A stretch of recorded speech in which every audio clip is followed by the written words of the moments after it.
ಇಚ್ಛೆಯಿಂದ ನಡೆಯುವುದೇ ನನ್ನ ಕರ್ತವ್ಯ. ನೀನಿಂದು ನಡೆಯಬಾರ್ದ. ಇಲ್ಲಿ ನಡೆದ ಶುಭ ಸಮಾಚಾರವನ್ನು ಹಾಲಿನ ಧರ್ಮಾದಿಗಳು ತಿಳಿಸು. ನಿಮ್ಮ ಇಚ್ಛೆಂತೆ ಆಗಲಿ ವಾಸುದೇವ ಪರಮಾತ್ಮ. ಧನ್ಯ.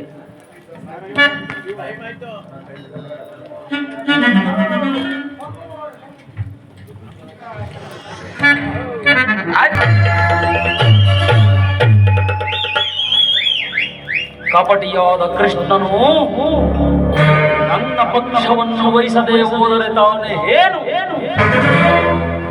ನನಗೆ ನನ್ನ ಗುರು ಬಲರಾಮ ದೇವರ ಸಮೇತ 11 ಅಕ್ಷೋ ಇಡೀ ಸೈನ್ಯವೇ ನನ್ನ ಕೈ ಸೇರಿದೆ. ಎಲವೋ ಪಾಂಡವರೇ, ಮುಂದೆ ನಡೆಯುವ ಧರ್ಮ ಕ್ಷೇತ್ರ ಯುದ್ಧ ಕ್ಷೇತ್ರವಾದ ರಣರಂಗ ಭೂಮಿಯಲ್ಲಿ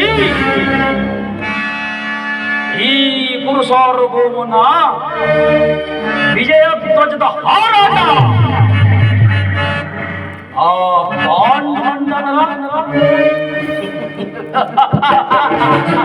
ಪಾಂಡವನ ಶ್ರೀರಾಟ. ಧರ್ಮ ಕ್ಷೇತ್ರ ಇದು ಕುರುಕ್ಷೇತ್ರ.